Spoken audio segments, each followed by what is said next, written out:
The United Nations estimates that there are over 70 million forcibly displaced people in the world right now. Almost 26 million of these individuals are refugees, half of whom are under the age of 18. This global crisis leaves the international community with an urgent decision to make. Will refugees be invested in as dignified individuals?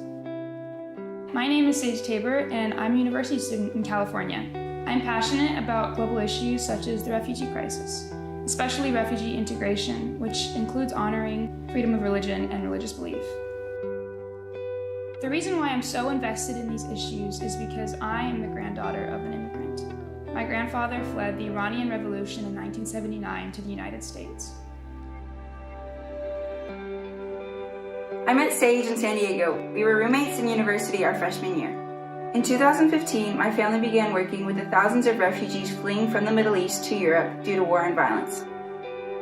Along the road, I met many journalists, neurosurgeons, teachers, professors, artists, and many other skilled and successful professionals. I think the most shocking thing to me was that as they settled into their new host countries, they found it nearly impossible to find any jobs fitting their expertise.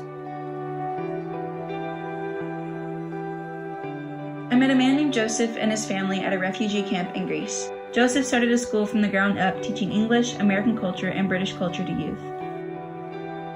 More than a year later, after our first meeting in Greece, they were settled in Europe. Joseph said that he was unable to find a job. My dad asked him why he was seeking work when the German government provides a stipend to refugees. Without hesitation, he answered that he preferred to work over receiving charity.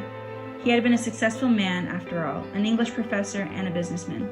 But now, with nobody willing to utilize his expertise, his last option was to drive taxis. I've heard so many stories and met so many people like Joseph, resilient, able to navigate cultures, committed to hard work and personal dignity.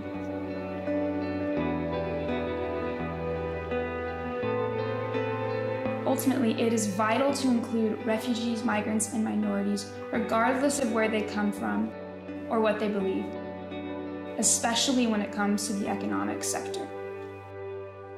However, many face discrimination when they try to find employment in their new nation because of their background, culture, or religion.